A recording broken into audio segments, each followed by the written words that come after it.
Riker Locke's consciousness surfaced like a drowning man clawing toward light, gasping for air as his lungs reawakened from the 20-year stillness of cryosleep. He blinked against the sterile glow of the pod's internal light, his body screaming in protest at the sudden demand for movement. The pod's lid hissed open, releasing him into the icy air of the cryo chamber. He sat up slowly, his breath fogging in the frigid atmosphere. Around him, the other pods began to whir and click, their occupants stirring within. A faint tremor ran through the Erebus, a sensation that felt wrong, off rhythm for a ship designed to glide through the void. Riker shook his head, forcing his mind to focus. "Wake up," he rasped, his voice rough and dry. "Everyone, wake up." Dr. Mira Kwan was the next to emerge, her movements shaky but deliberate as she climbed out of her pod. She pressed a hand to her temple, brushing strands of dark hair away from her face as she tried to orient herself. "We're early?" she murmured, her words more a question than a statement. Riker frowned. The countdown timer on the control panel read 0, indicating they had reached the scheduled end of their cryosleep, but something was off. The chamber's systems flickered erratically, and the air carried a metallic tang he didn't recognize. Lieutenant Jonah Reyes was the next to stir, his broad frame filling the pod as he stretched, wincing against the stiffness. "Commander," he said, his voice clipped, "what's going on?" "The ship feels off." "I don't know yet," Riker admitted, his eyes scanning the flickering displays. "But let's stay sharp. Something's not right." Nia Varga, the ship's engineer, was the last to wake, her smaller frame trembling slightly as she leaned against the pod's edge. "Systems look scrambled," she noted, her voice hoarse. "That's not supposed to happen." The comms panel near the far wall crackled, a faint hiss that grew louder as the crew approached. Riker keyed the console, expecting to hear Mission Control's familiar tones. Instead, static filled the air, interspersed with garbled fragments of words. "Distress, signal, repeat, unknown, location." Mira leaned closer, her expression tightening. "That's not Earth," she said quietly. Jonah's brow furrowed. "What do you mean? We're home, aren't we?" Riker moved toward the observation deck, motioning for the others to follow. The ship's external cameras displayed a view of the planet below, but the sight froze him in place. Earth was unrecognizable. The once familiar blue and green orb was now a patchwork of ochre and crimson, its surface scarred by jagged canyons and sprawling wastelands. No signs of oceans shimmered under the sun. No clouds drifted across the atmosphere. Only a haunting stillness remained, broken by faint streaks of unnatural light pulsing across the surface like veins in diseased flesh. The others gathered behind him, each reacting in their own way. Mira let out a soft gasp, her hands clutching the railing. Jonah muttered a curse under his breath, his hand instinctively reaching for the sidearm at his belt. Nia stared in silence, her wide eyes reflecting the alien landscape below. "That's Earth," she whispered, disbelief lacing her words. Riker clenched his fists, his mind racing. "It shouldn't be," he said. "Something happened. Something catastrophic." The ship trembled again, more violently this time, and a sharp, grating sound echoed through the hull. Riker grabbed the console for support, his instincts screaming that the danger wasn't just outside, it was here, with them. "Get to the systems panel," he ordered. "Nia, run a diagnostic. Jonah, secure the area. Mira, check environmental controls. I want to know what the hell is going on." As the crew scattered to their tasks, Riker activated the ship's logs. The data was corrupted, the files reduced to strings of incomprehensible symbols. Frustrated, he moved to the internal cameras, scanning the ship's corridors for signs of damage. What he saw sent a chill down his spine.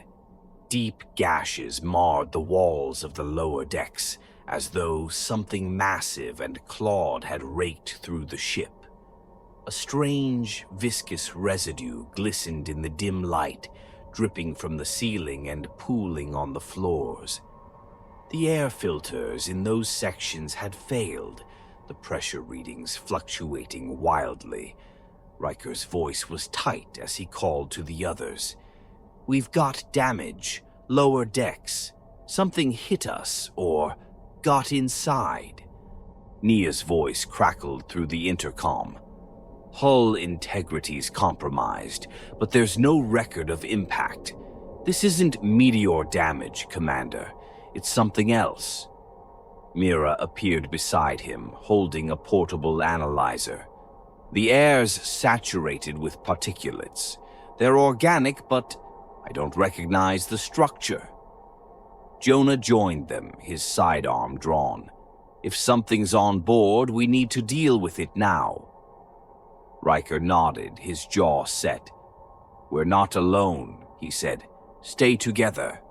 Move as a unit. We find out what's on this ship, and we figure out how to survive." As the crew armed themselves and prepared to descend into the ship's lower levels, Riker couldn't shake the feeling that they were walking into something far worse than they could imagine. The static from the comms lingered in his ears, a ghostly echo that seemed to whisper a single chilling truth. They hadn't come home. This wasn't Earth anymore. The hatch of the Erebus opened with a hydraulic groan, revealing a thick haze that clung to the ground like a living thing. Heat rushed in, oppressive and moist, carrying a stench that reminded Riker of rotting vegetation mixed with copper. The terrain beyond the ramp was unlike anything they had prepared for. Crimson sand dunes rolled into the distance, broken by jagged black spires that jutted from the ground at unnatural angles. Mira adjusted her rebreather and knelt at the base of the ramp, running her gloved hand over the fine grains. "This isn't sand," she said, her voice muffled. "It's organic. These are spores." Nia cursed softly, her boots crunching against the strange material as she descended. "You're saying the ground's alive?" "Not alive exactly," Mira replied, scanning the horizon with her analyzer. "But it's part of something, like skin shed from a much larger organism." Jonah adjusted his visor and gripped his rifle. "We need to move. This air's too thick for comfort, and I don't trust the ground to stay under us." Riker nodded. "Keep the formation tight. Mira, take point and scan for anything hostile. Nia, track our path back. Jonah, watch our six." They advanced cautiously into the wasteland, the Erebus shrinking behind them until it was little more than a pale silhouette in the haze. The deeper they went, the more surreal the landscape became. Vegetation sprouted in grotesque clusters, trees with sinewy, fleshy bark that pulsed faintly, their branches writhing like tentacles in a breeze that didn't exist. Smaller plants with bulbous, translucent heads oozed viscous fluids that steamed on contact with the spore-laden ground. Mira stopped suddenly, holding up a hand. "Wait," she said, her voice taut. "Do you hear that?" The others paused, straining to listen. At first, there was only silence, heavy and oppressive.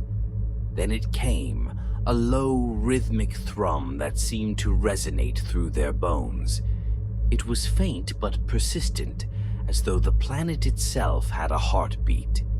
"What the hell is that?" Jonah muttered, his grip tightening on his weapon.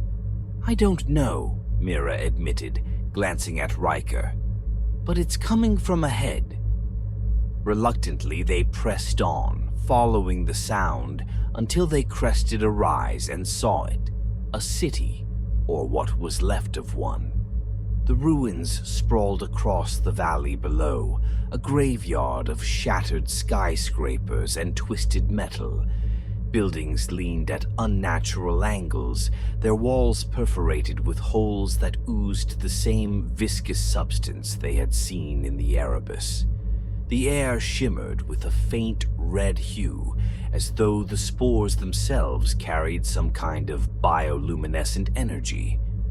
Riker scanned the area with his binoculars. "Looks like we're not alone," he said grimly. Scattered among the ruins were humanoid figures, their movements slow and jerky. At first glance, they seemed like survivors, but as the team moved closer, it became clear these weren't people. Not anymore. Their skin was mottled and stretched tight over misshapen frames, and fungal growths erupted from their limbs and spines, pulsating in time with the planet's heartbeat. "Are they alive?" Nia asked, her voice shaking. "Barely," Mira replied, her face pale behind her visor. "They've been overtaken by the spores. This is a form of integration." Jonah raised his rifle. "They're infected. We can't take any chances." "No," Riker ordered sharply. "We don't engage unless we have to. We don't know enough about them, or what might happen if we attract attention." As they edged closer to the ruins, the infected didn't react to their presence. They shuffled aimlessly, some of them hunched over as if in pain, others standing perfectly still, their faces tilted toward the sky. "They're waiting," Mira said, her voice barely above a whisper. "For what?" Nia asked, but no one had an answer. They found the source of the faint distress signal they had picked up earlier, a makeshift bunker hidden beneath the remnants of a collapsed building. The hatch was heavily corroded but still intact, marked with the universal symbol for biohazard. "Survivors?" Jonah guessed. "Maybe," Riker said. "Or at least answers. Let's get inside." It took Nia several minutes to bypass the hatch's ancient locking mechanism, and when it finally creaked open, the stench of decay hit them like a physical force. The corridor beyond was dark, save for the faint glow of emergency lights. They descended into the bunker, finding it abandoned, at least by anything human. The walls were covered in spore-like growths that pulsed faintly, their veins extending like a network through the facility. Rooms filled with rotting supplies and broken equipment hinted at a desperate attempt to survive. And then they found the first body. It was fused to the wall, its flesh partially absorbed into the fungal growths that surrounded it. What remained of its face was frozen in an expression of agony, its mouth open as though it had died mid-scream. Mira scanned it, her hands shaking. "It's still biologically active. The spores are using it as a host, keeping the tissue alive." Riker forced himself to look away, his stomach churning. "This isn't just a mutation," he said. "This is systematic, controlled. Jonah pointed to a terminal on the far wall. "Looks like they left records. Maybe we can figure out what happened here." Nia powered up the console, but the logs were fragmented, filled with cryptic entries about something called the Cedar. The fragmented text painted a grim picture, an alien organism that had crash-landed decades ago, spreading across the planet and consuming everything in its path. "It doesn't kill," Mira read aloud. "It assimilates. It becomes." The rhythmic thrum grew louder, reverberating through the bunker walls. It wasn't just the planet's heartbeat, they were close to its source.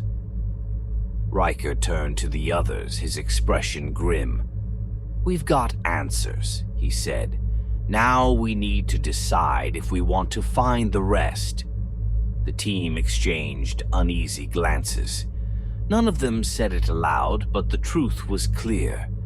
Whatever was out there wasn't just Earth's evolution, it was something far worse, and it was waiting for them.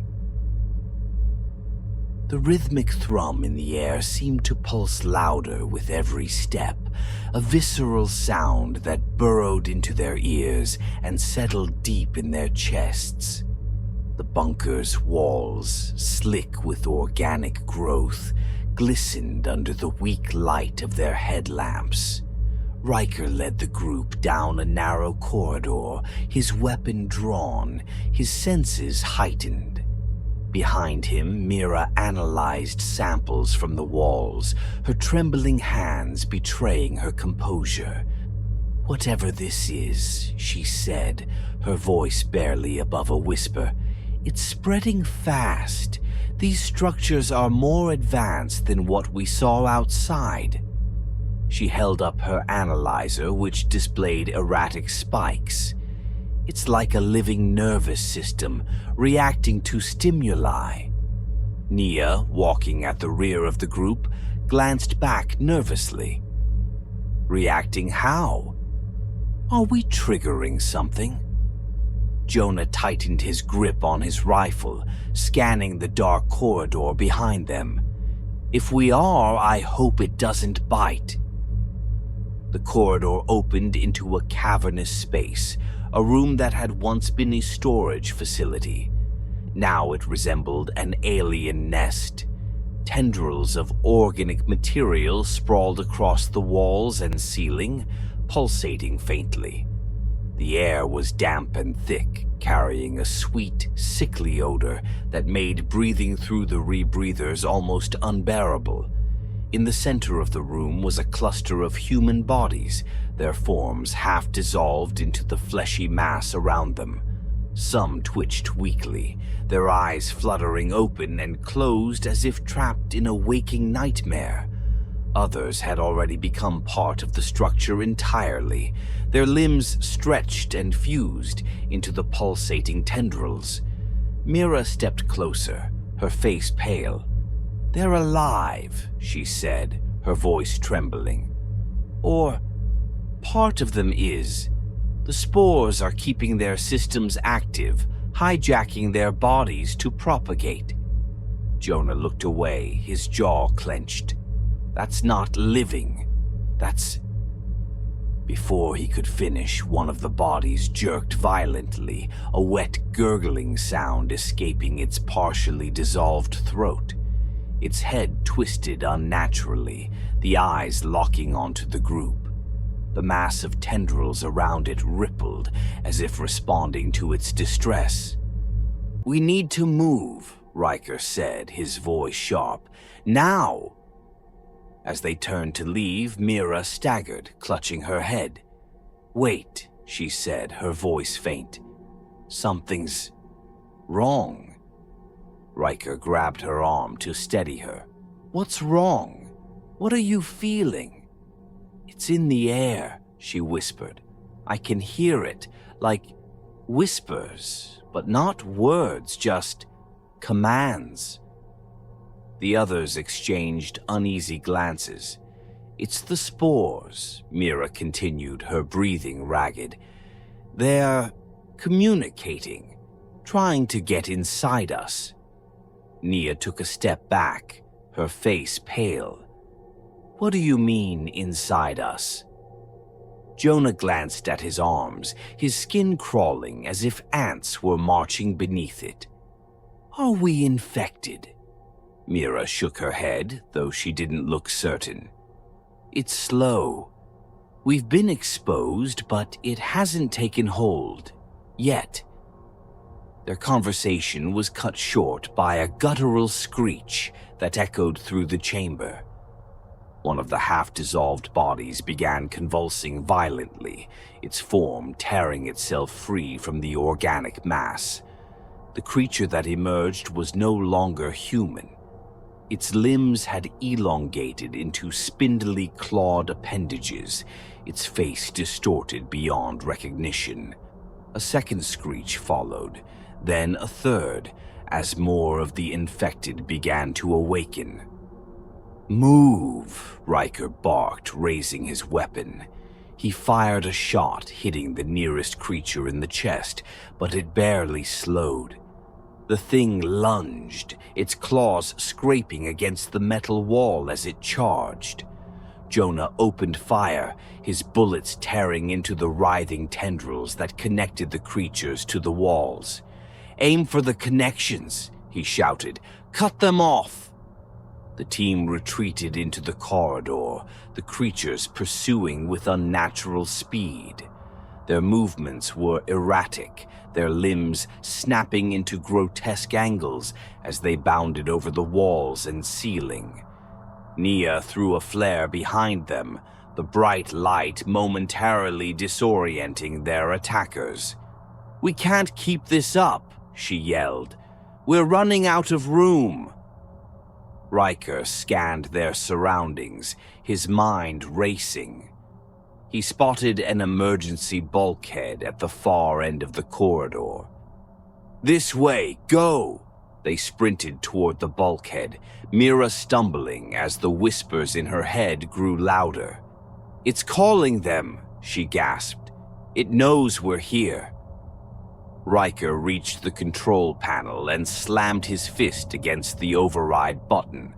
The bulkhead door groaned as it began to lower. Jonah fired one last burst at the creatures before diving under the closing door.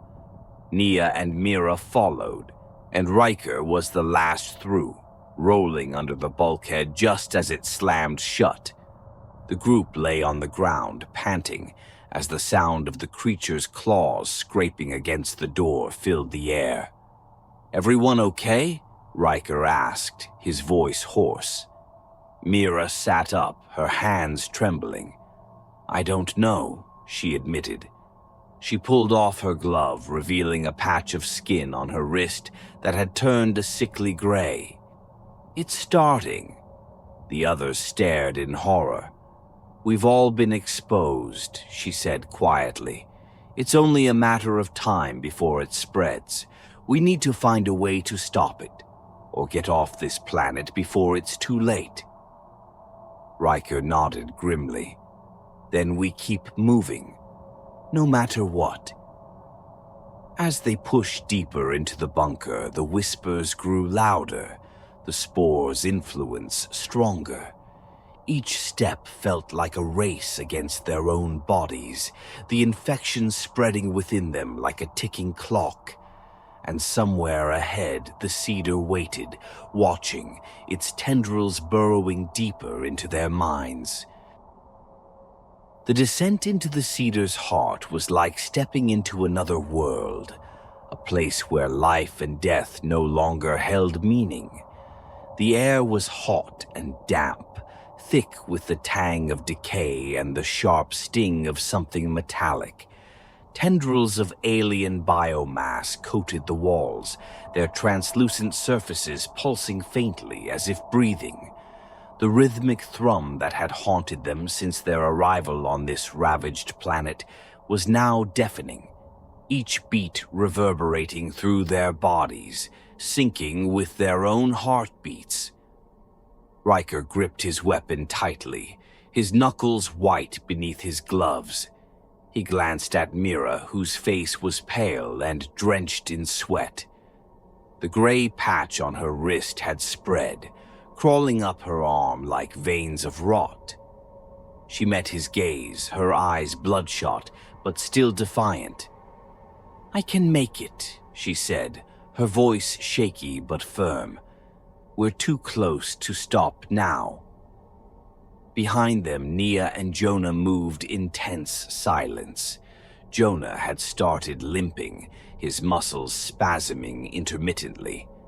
Nia's hands trembled as she adjusted the detonators strapped to her pack, the infection in her bloodstream visible as faint black lines snaking up her neck.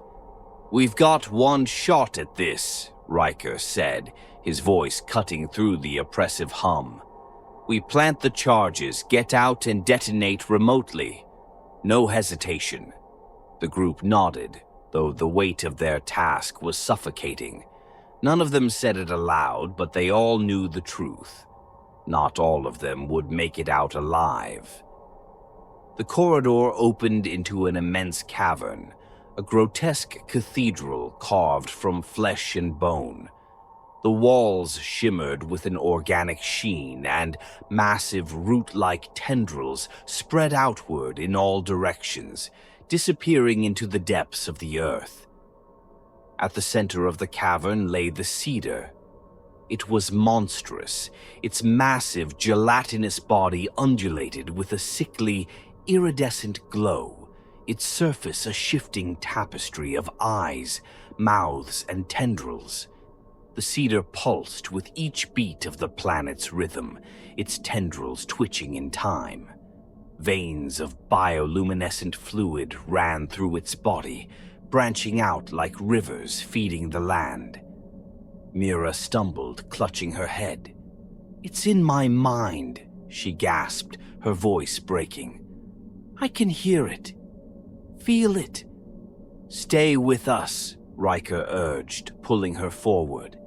The cedar shifted, its mass rippling as if sensing their presence. A low, guttural moan echoed through the cavern, and the air vibrated with a primal energy that made their skin crawl. "We don't have much time," Nia said, her voice trembling.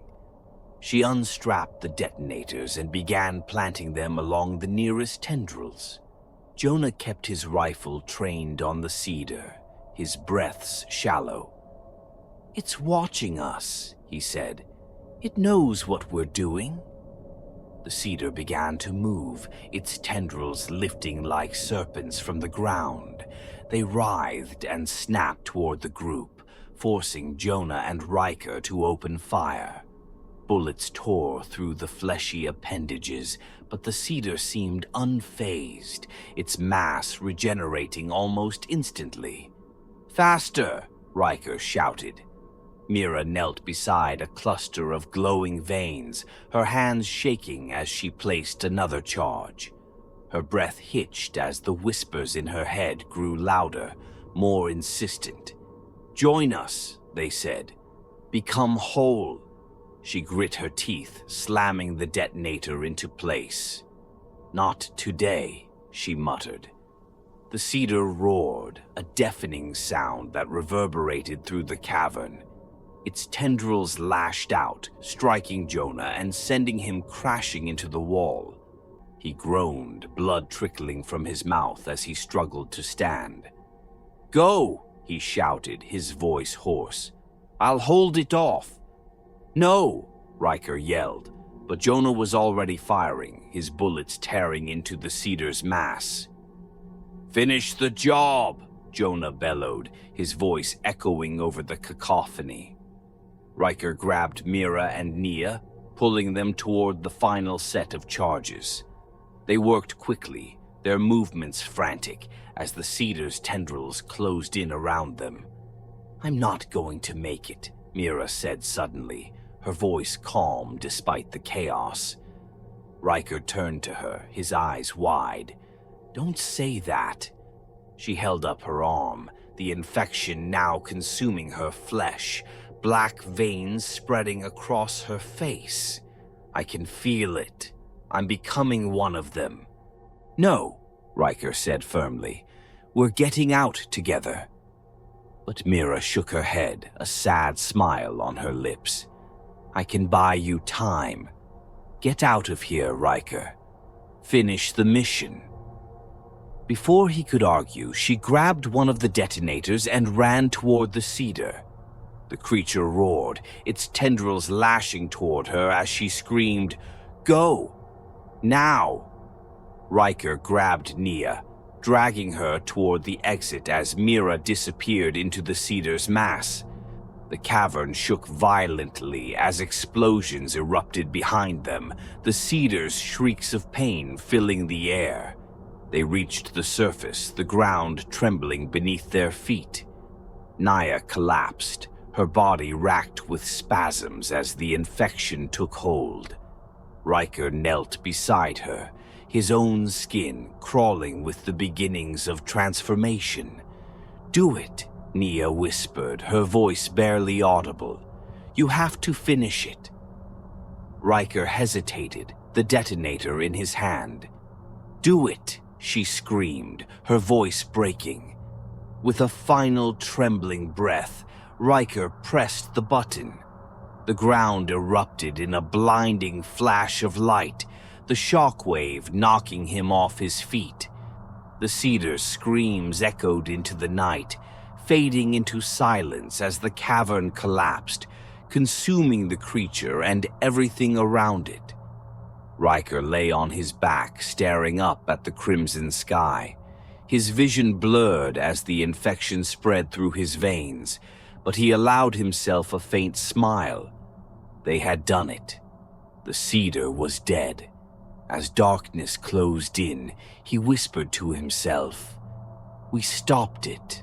For now." The whispers in his mind faded, replaced by silence. For the first time since awakening, Riker felt at peace.